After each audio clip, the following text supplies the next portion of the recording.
Headquartered. Meanwhile, we are looking at China this morning, reportedly looking to build its first permanent military base on the Atlantic Ocean in the Central African country of Guinea, according to the Wall Street Journal. The White House and the Pentagon urging the small African country to reject this proposal, warning that a naval facility where China can rearm with munitions and repair naval vessels will pose a significant threat to the world. Joining me right now is the Center for American Security co-chairman and Fox News contributor, General Keith Kellogg. General, it's great to have you this morning. Thanks very much for being here. Assess the threat from China, particularly with this new information that they want that military base right on the Atlantic Ocean in Africa.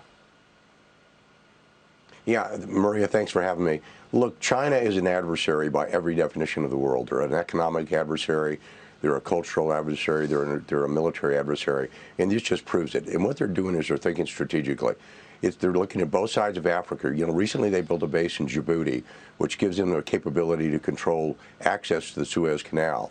And they're using that through that diplomacy where they build up a base, and then when the country can't pay for it, they take the base over, and then they have full control. They just did that in Entebbe, the Entebbe International Airport for Uganda, where they built up the airport. Uganda couldn't pay for it. Now they own the airport. They're doing the same thing in the Panama Canal, where they're controlling the shipping lanes from both the east and the west out there by building port facilities. And now they're doing it in West Africa. So they've got a real strategic method of what they're doing. Steve Townsend, who's the commander of African Command, is not an alarmist. I've known Steve for years. And when he brought up this whole issue about them building a base, it should raise concerns from the United States of America. They've got a plan, and it's a strategic plan, and they're an aggressive plan of building forces well forward so they can deploy military forces into the Atlantic, into the Pacific, and give them not just regional dominance, but global dominance.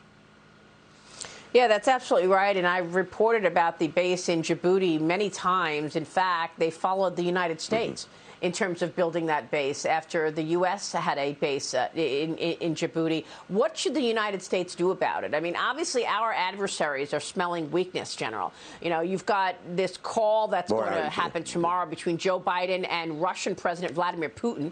Yeah. They're going to speak tomorrow as Russia has been building up its military base, its military forces along the border of Ukraine. Your thoughts? Do you expect Russia to invade Ukraine anytime soon? Well, look, you're absolutely right. They don't not only just smell it, they feel it, they touch it, they see weakness in the United States of America. This call is not going to go well. You know, when Biden first called Putin at the end of January this year, he was very, very aggressive in his call. Putin's seen this before. Look, he's been through 4 presidents, and he knows how presidents react. We talked to Putin 18 times when I was in the White House, and he respects strength. He knows what happens when respect is forced upon him, and we did that. He saw that when we did with Soleimani, when we killed Russian mercenaries in Syria, when we went after Soleimani. He understood that. I don't think Biden's going to get a deal out of this at all. Biden is just going to make comments. Putin's going to listen, and then Putin's going to do what he wants to do. Putin has given us a red line, given the entire world a red line. He has told us, do not let Ukraine become a member of NATO. That's his red line. And I guarantee you, if we make efforts to bring Ukraine into NATO, then Russia will react. He looks at this as part of his territory, much like China is forcing the issue with Taiwan as well. So this is one of those, it's a very serious issue, and I'm very candidly, Maria, I'm not sure this president is up to it. Yeah, I mean, exactly. I mean, look, these are adversaries. The question has to become, why now, right? Why are we worried about Taiwan now? Why are we worried about, Ukraine now? And the answer is they're smelling weakness. Louisiana Senator John Kennedy joined me yesterday on Sunday Morning Futures, and here's what he is saying Joe Biden needs to do right now. Watch this. Well, weakness invites the wolves. Russia won't invade if President Biden and the Congress make it clear that there will be serious consequences if Russia does. What the president needs to do tomorrow, is sanction the Nord Stream 2 pipeline. If you do that, we'll get Russia down, and then we can choke them. General, what are the odds this comes up with Biden's call with Putin? Would he sanction the Nord Stream?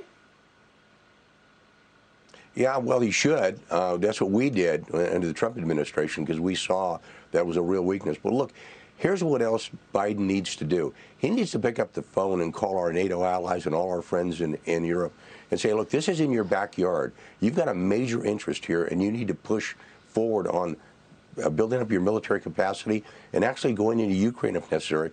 Put a German brigade in there or a Polish brigade in there or a Czech brigade. Yeah. Show force out there. You know, I used to laugh that, the reason why the Germans rearmed, and when they did, it always concerned the Russians because the Germans always seemed to march east. Yeah. And the Germans are not putting forth enough effort in their defense establishment. You know, they're only paying 1.2% GDP into defense, and yet they have promised America and they promised NATO they'd put 2% of GDP in.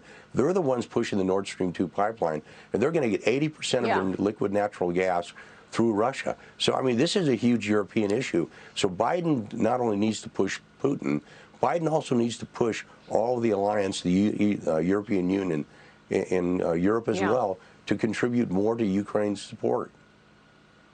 But, General, you know as well as I do that Biden's not doing any of that, okay? And, he's not putting the pressure. He actually allowed the Nord Stream and Russia to send this gas and oil to Europe. And the same with China. What about this diplomatic boycott of the Olympics? So what? What does that mean? I mean, the world watched the CCP march into Hong Kong and start throwing freedom fighters in jail and start ripping up the place. The world has been watching the CCP steal intellectual property now for decades, bully their neighbors in the South China Sea. What is Joe Biden doing about China? Nothing. Yeah. Look, there's three major threats we've got facing the world right now, or the United States. One is Russia, Ukraine. The other is China, Taiwan, and also the Iran nuclear deal. And we're missing on all three.